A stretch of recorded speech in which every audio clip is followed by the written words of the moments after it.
Are you truly building a solution that's relieving pain, or are you just building a business to build a business? Aya Satter. A real believer in startups, founder of Bolt Consultancy that supports startups through hackathons, workshops, and accelerator programs. Her mission is to help bring companies to life across the world. A lot of people can give you guidance on what you can do, but that's not a 360 point of view on how you can truly support this person. Because as we know, it's not a straight path. Everyone is starting up a company with an AI component. So there even are companies out there curious about AI, but actually don't need it at all. And technology is a tool that is supposed to complement your business. It's not supposed to take over it. At the end of the day, people prefer to speak to people. What do you think for an entrepreneur is the best way to start? Is it good for them to start by themselves? Is it good to have partners? When you start your company,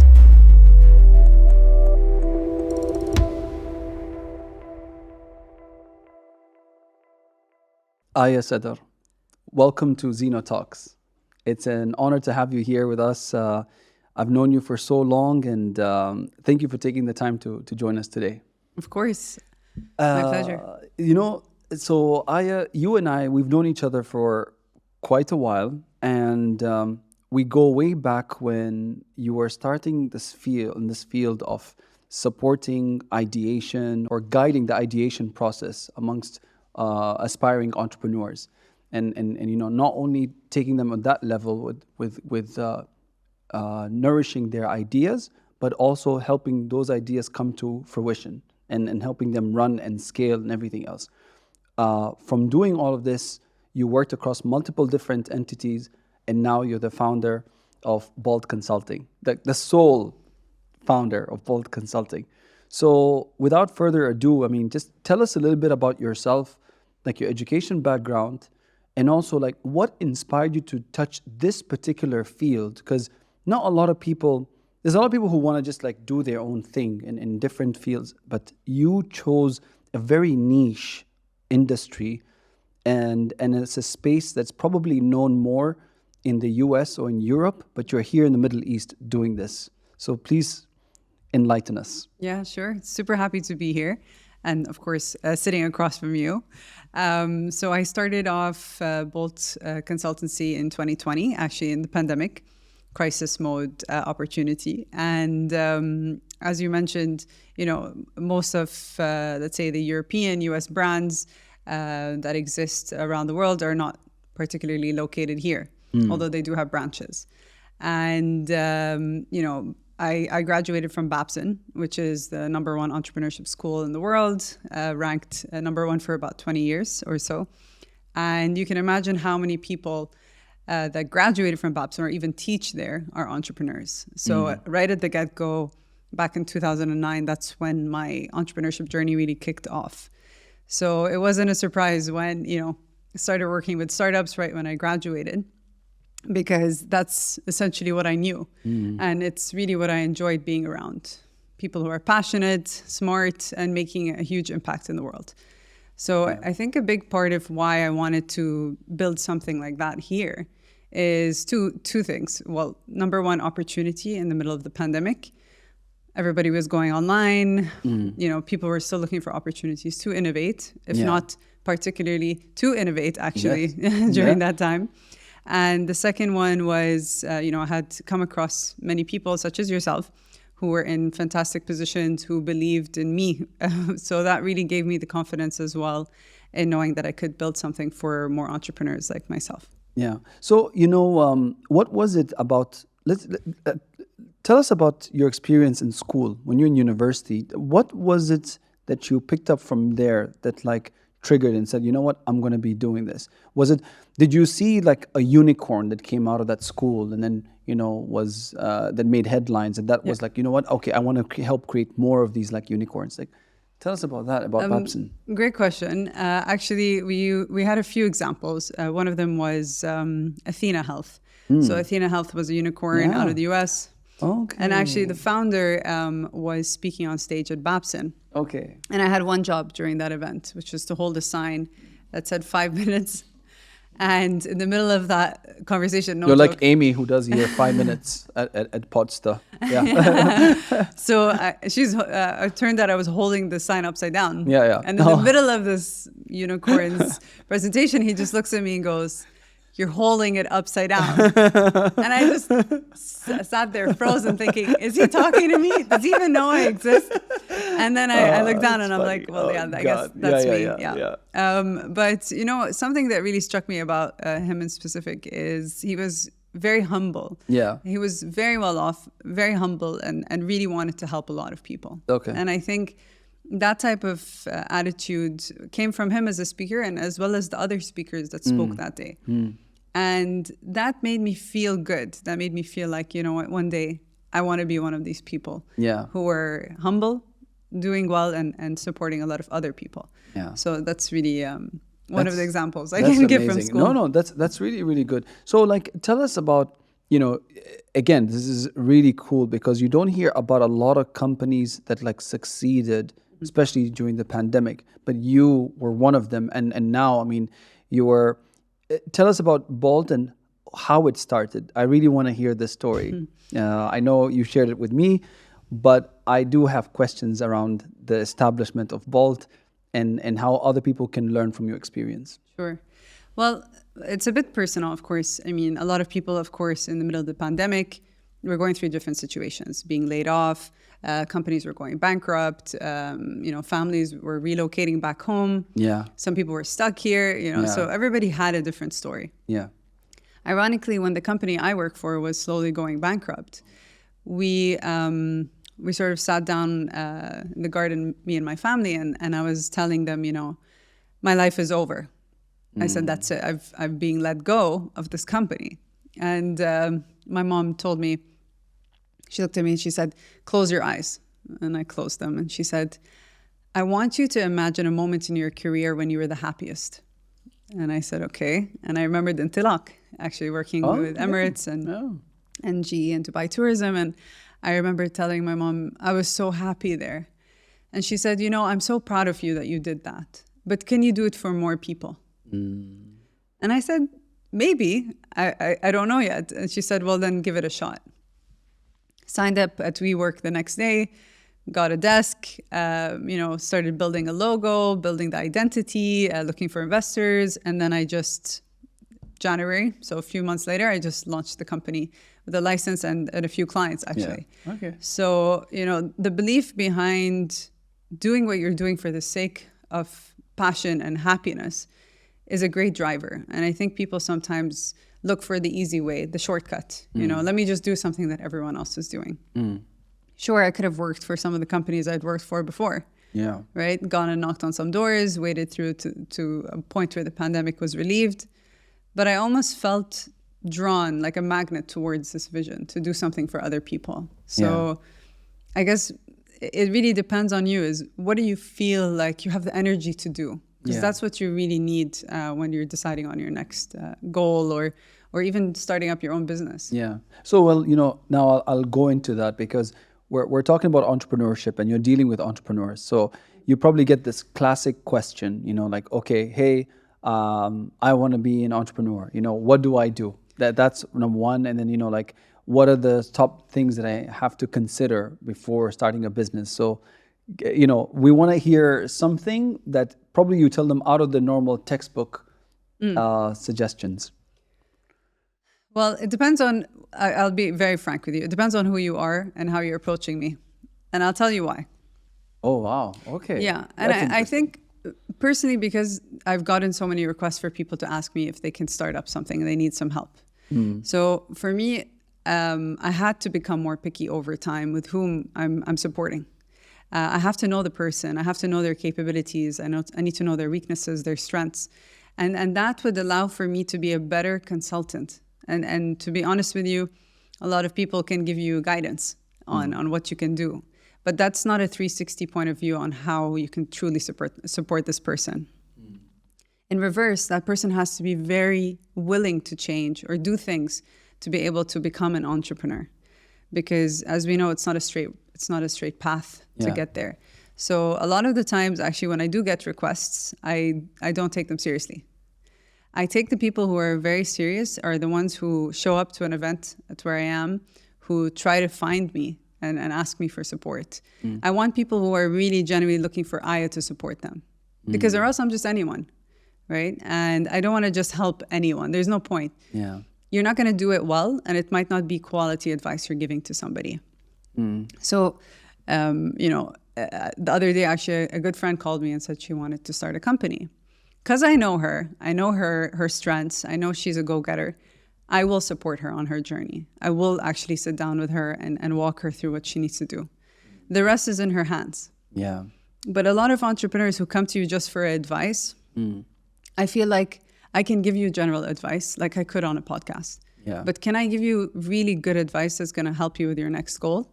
Yeah. Right? Yeah. This is the tough part. I've been giving people recommendations of who they can speak to for years. And I can keep doing that. Yeah. But that's not advice. That's a referral. That's true. So here's the thing.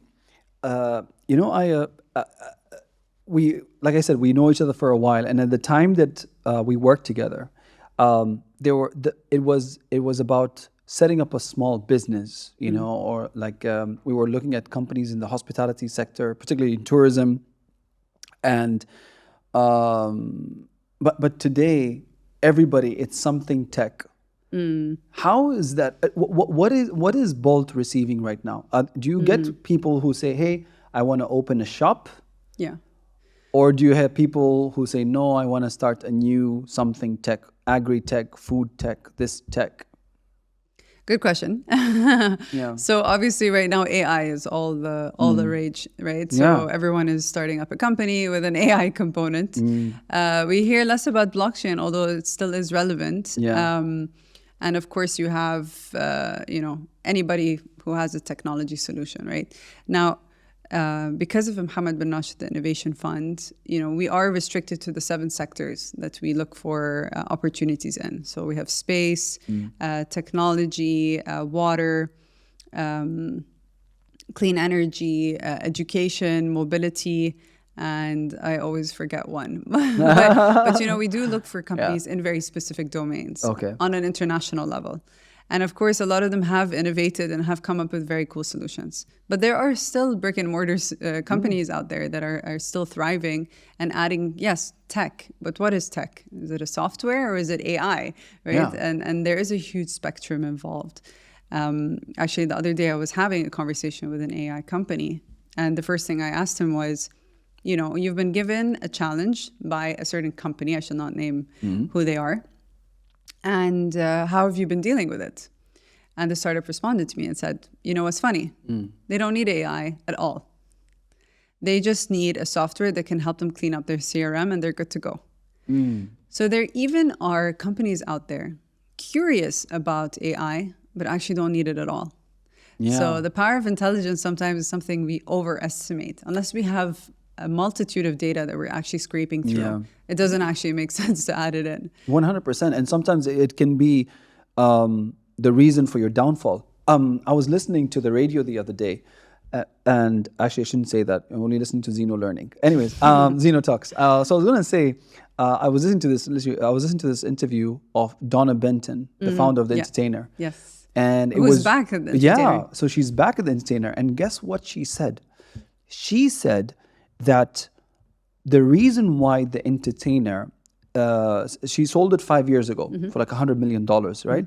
The reason why it's been failing, they had 3 different CEOs in these 5 years. And it's because the new founders assume that it's a tech company.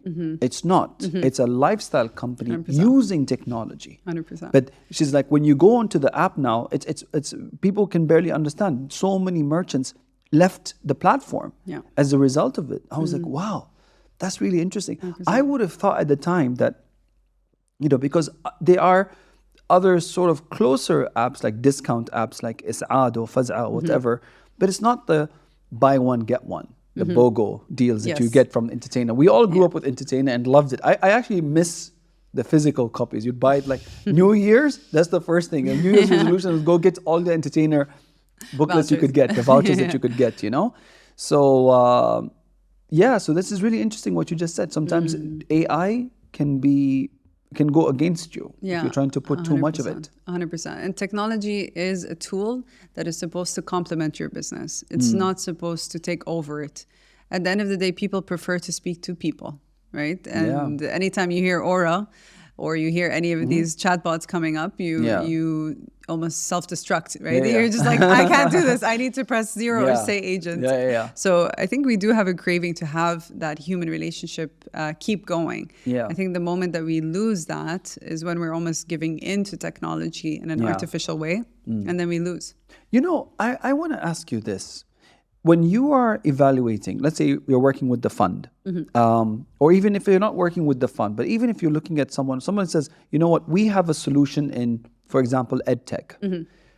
And maybe that company doesn't necessarily have the goal or the aim to be a unicorn. Doesn't mean it's not going to function anyways. Of course. It'll be fine. But how do you receive that? Do you look for companies that necessarily will scale to a certain level, or could it be with someone who's like, you know what, okay, this product will serve this market, like let's say the GCC market? And it depends on how much infrastructure is required, right? So, you know, one of the biggest things that we learned from Fadi Ghandour is he always said, you know, the biggest issue that we had when we were building Aramex is that there was no infrastructure. There was no communication lines between Jordan and the UAE and Lebanon, Lebanon and Kuwait. You know, how did we actually manage to get this one product from here to there to here to there, right? We had to draw the lines to build the infrastructure here. Similarly, Kareem, right? Building a mobility company that transports everything in between points A and B. That took a lot of work. It took a lot of manpower and a lot of confidence, right? To actually say, hey, there's nothing here. We need to go against the wind. Yeah, it makes sense. So I think sometimes we forget that actually what we really require is, you know, eventually we need to upskill people in areas that cannot even receive education today. Right. And this is one of the oldest case studies that we still have in the Middle East, which is how do we reach those almost tribal areas that don't have access to internet or even water. In terms of pipes, you know, they're literally living on basic true means. So I think when we think about these types of companies, we have to figure out a way to support them. Because there could be an end user that really requires their support. And then who knows, maybe thousands after that. Yeah. So, you know, you've been in the States and you've been here. And what are your thoughts about these entrepreneurs from both sides of the world? Do you feel like the level or the quality of people here coming up with these solutions in tech are at par with the ones in the States? Because a lot of the times you hear like of these major hotspots like Silicon Valley, Boston, Austin, New York, you know, that's where it's happening. That's where all the geniuses are like at these locations. But are you seeing that here now? Are we getting the same kind of level? And if not, or if yes, what is the differentiating factor? That's a great question. I mean, there are parts of of the MENA region that do, of course, have very advanced labs, military technology that have advanced way beyond the rest of the Middle East, North Africa region, right? When we compare the US, the difference is the amount of, number one, talent that does exist, specifically because of population in one area, right? I mean, there was a report the other day mentioning that we are at around 411 million people across the entire MENA region. But when you evaluate each country by itself, you know, post the war, post the issues that we've had here, we are much more disconnected and we're still way more behind.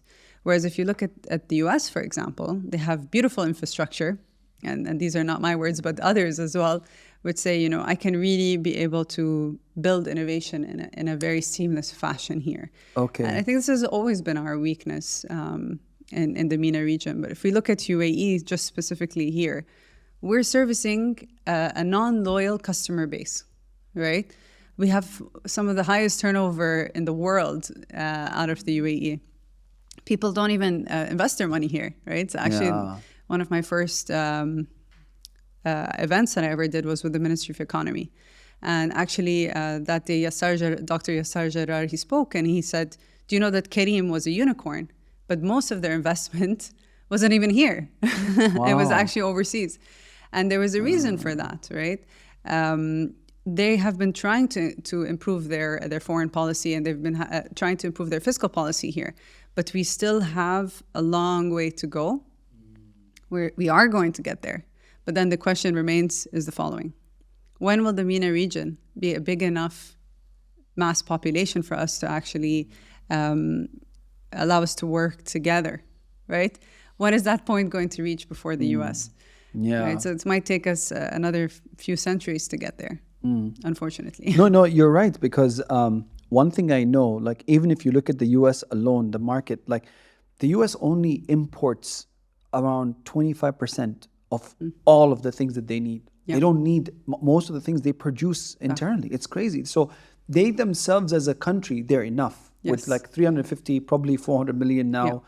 Well, they're self-sustained economy. It's crazy. 100%. With all the businesses they have. But you're right. It's also in terms of scaling. It's all these countries in the Middle East, and we have the numbers, but there's so much discrepancy with the economies, the infrastructure, Yes. and like you just said, the infrastructure and the state of governance in many of these places. 100%. That's really, really interesting. And this is our sad reality in the MENA region. Is the second that we unite as countries is the second that we will really be able to be self-sufficient.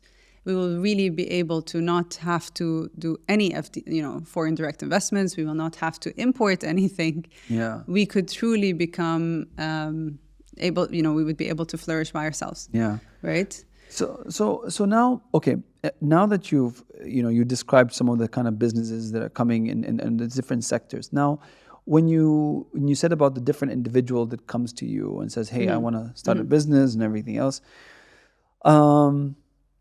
what do you think for an entrepreneur is the best way to start? Is it good for them to start by themselves? Is it good to have partners? If no, if yes, if they've looked for partners, what are the criteria? What are the red flags? What are the things that they should be doing? Yeah. Contracts, please explain. And that's a great question. I think one thing as an entrepreneur that's pivotal. When you start your company, start alone. Okay. Start alone. Try and build your solution to a pain point that exists in the market. Whichever market you choose to go into. Okay. Be very conscious of what you're trying to build towards. Are you truly building a solution that's relieving a pain? Or are you just building a business to build a business? Once you have your individual personality, you will know who are the right partners in the market to actually work with, right? Okay. So, for example, Global Possibilities and Bold Consultancy is fantastic. Why? Yeah. Because a lot of the entrepreneurs that we would be bringing into our programs, a lot of the companies that would be exiting, that would want to have better relationships in the market, that's something that Global Possibility does. Yes. But if I stood alone and said, I can do everything myself, it would take me more time and I wouldn't be able to get that type of connection with some of the companies that exist. Yeah. So I think one of the greatest things as well is understanding what takes you more time to do alone. And what can be done better with others. There is no one size fits all. It depends on the industry you're in and the type of company you are and the stage you're at. Yeah, that's really, because I always wonder, because there was a time in the beginning when this is Global Possibilities is finally the business that is like I'm doing really well with, knock on wood, alhamdulillah. And obviously I have an events agency in Saudi Arabia, which also is doing well. That approach there works really well because I have partners that are very, very active in Saudi Arabia and we're doing well. Here though, with GP, it's different. I did say to myself, let me start by myself and let me, and it is working. It is, I think if it's a subject that you know yourself very well, then it's good and it's okay to go by yourself. Yeah. But if you're not fluent with something, with a particular topic, and you want to enter that business, that's when you, I guess, have to partner in a way. Yes, as well. And this is why I was mentioning earlier your weaknesses, identifying your weaknesses and actually knowing them very well. That would allow for you to then ask for help in the right way. Yeah. You see? So this is why I told you earlier, when entrepreneurs talk to me, I always say, I ask myself, do they know why they're asking Aya for help? Yeah. Because or else, you're partnering with almost anyone in the Yeah. market just to say, I have partners. So it has to be very strategic partnerships. It has to be something that gives back to the company, to the brands, and to even the entrepreneurs that are being touched by your company. Yeah.